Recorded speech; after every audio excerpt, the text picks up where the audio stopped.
20회. 한 여인이 20회 동안 남의 집 빨래를 했습니다. 새벽에 들어온 남의 옷을 잿물에 삶고 비벼 빨고 널고 손끝이 트고 등이 휘도록 하루를 꼬박 일하면 손에 쥐는 건 1달러가 조금 넘는 돈이었어요. 그러던 어느 날 그녀는 거울 앞에서 이상한 걸 봅니다. 남의 옷은 그렇게 깨끗하게 만들면서 정작 자기 머리카락이 한 움큼씩 빠지고 있었어요. 그런데 말이죠. 그녀가 그 빠진 자리를 들여다보며 시작한 일이 훗날 2만 명이 넘는 여성에게 일자리를 쥐어주게 됩니다. 남의 빨래를 하던 한 여자가 어떻게 해요? 그녀의 시작부터 볼게요. 그녀는 1867년 미국 남부 루이지애나의 한 목화밭에서 태어났습니다. 부모는 노예였어요. 형과 누나도 노예로 태어났고요.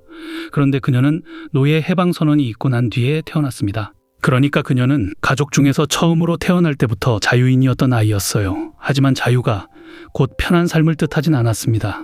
7살에 부모를 모두 잃고 고아가 됩니다. 10살엔 누나네 집에 얹혀 살며 남의 집안일을 했어요. 14살에 결혼했고 20살엔 2살 배기 딸 하나를 아는 과부가 됩니다. 그녀에겐 한 가지 마음이 있었어요. 나는 학교 문턱도 못 밟았지만 이 아이만큼은 공부를 시키겠다. 그래서 그녀는 어린 딸을 데리고 도시로 세인트루이스로 갔습니다. 그리고 거기서 그녀가 할 수 있는 일은 하나뿐이었어요. 남의 빨래. 딸을 학교에 보내려고 그녀는 그 빨래통 앞에서 20회를 보냅니다. 그렇게 20회가 흐른 어느 날 머리카락이 빠지기 시작한 거예요. 독한 잿물, 먼지, 뜨거운 김, 잘 씻기도 어려운 살림. 그 시절 흑인 여성들 사이에서 머리카락이 빠지는 건 사실 그녀만의 일이 아니었습니다. 흔한 일이었어요. 그런데 이상하죠. 그렇게 많은 여자가 같은 고민을 하는데 그들을 위한 제대로 된 제품도 해법도 거의 없었습니다. 왜였을까요? 세상이 그 여자들의 머리카락에 관심이 없었거든요. 바로 그 빈자리가 그녀가 본 것이었습니다. 그녀는 먼저 한 회사의 방문 판매원으로 일을 시작했어요. 흑인 여성을 위한 모발 제품을 파는 몇 안 되는 회사였죠. 이 일을 하면서 그녀는 이 시장을 처음 배웁니다. 집집마다 문을 두드리며 그녀는 한 가지를 깨달았어요. 이걸 원하는 사람이 생각보다 훨씬 많다는 것. 그래서 그녀는 결심합니다. 내 것을 만들겠다. 그때 그녀 수중에 있던 돈은 단돈 1달러 25센트였어요. 그 돈으로 그녀는 자기만의 모발 관리 제품을 만듭니다.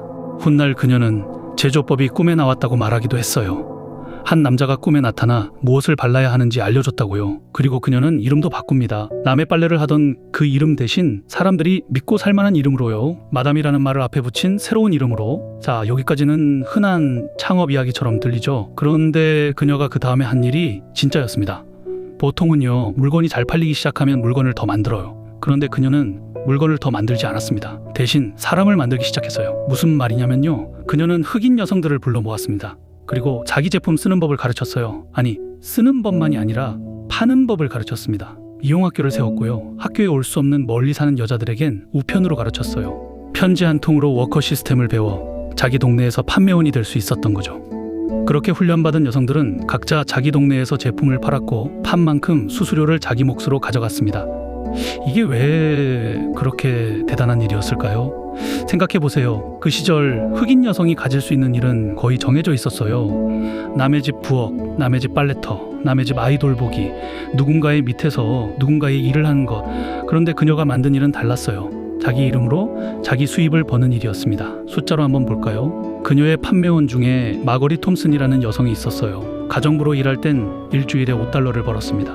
그런데 워커의 판매원이 된 뒤로는 일주일에 250달러를 벌었어요. 같은 사람인데 50배입니다. 그러니 이 일에 뛰어드는 여성이 안 늘어날 수가 없었겠죠. 판매원은 수백 명에서 수천 명으로 불어났어요. 그런데 그녀는 여기서 또 한 걸음을 더 갑니다.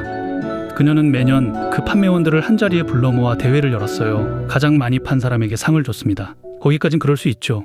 그런데 상은 그것만이 아니었어요. 새 판매원을 가장 많이 데려온 사람에게도 상을 줬고요. 자기 동네에 가장 많이 베푼 사람에게도 상을 줬습니다. 무슨 뜻일까요? 그녀의 손에서 판다는 건 단순히 돈을 버는 일이 아니었어요. 무대에 올라 박수를 받고 이름이 불리고 대접받는 일이 된 겁니다. 그렇게 그녀의 판매원들은 그 돈으로 아이를 학교에 보냈어요. 집을 샀고요. 자기 동네에 베풀었습니다.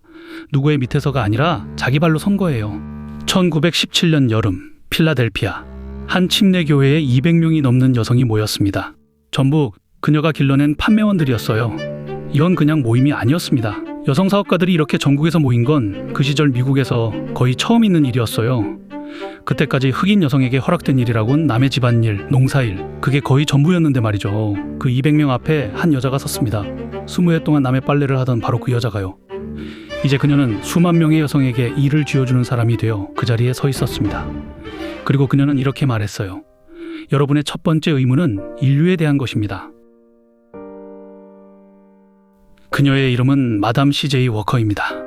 그런데 사실 이 이름조차 그녀가 스스로 지은 이름이었어요. 태어났을 때 그녀의 이름은 세라 브리들러브. 목화밭에서 태어나 남의 빨래로 20해를 보낸 그 이름을 그녀는 손수 내려놓고 새 이름을 지어 자기 인생을 다시 썼습니다. 훗날 그녀는 이렇게 말했어요. 제 시작은요. 제가 저 자신에게 시작을 준 것이었습니다. 이제 다시 보면 이 이야기의 진짜 모습이 보입니다. 워커가 판 건 머리기름 한 통이 아니었어요. 그녀가 진짜로 판 건 파는 사람이었습니다. 이게 왜 대단한 돈 이야기인지 세 겹으로 풀어볼게요. 첫째, 그녀는 아무도 시장이라 부르지 않던 곳을 골랐어요. 세상이 거들떠보지 않던 흑인 여성들, 거기가 그녀의 시장이었습니다. 모두가 빈 땅이라 부르던 곳에 그녀는 광맥이 있는 걸 봤어요. 둘째, 그녀는 그 시장의 고객을 다시 판매원으로 길러냈습니다. 혼자 팔면 파는 사람은 한 명이에요. 그런데 파는 사람을 키우면 군대가 됩니다. 워커가 세상을 떠날 무렵 그 군대는 2만 명을 훌쩍 넘었어요. 셋째, 이게 가장 중요한데요. 그녀는 그 판매원들에게 돈만 준 게 아니었어요. 무대를 주고 상을 주고 이름을 불러줬습니다. 파는 일을 대접받는 일로 만든 거예요. 그래서 사람들이 그 일을 떠나지 않았습니다. 그래서 우리도 한번 가만히 물어볼 수 있어요. 내가 가진 걸 나 혼자서만 팔고 있나? 아니면 남도 그걸로 벌게, 그리고 그 일을 자랑스러워하게 만들고 있나? 사람을 키우는 순간 내 일은 나보다 커지거든요. 세상의 흥미로운 이야기 속에서 돈이 진짜로 움직이는 법을 다음 인물에서 또 꺼내 보여드릴게요.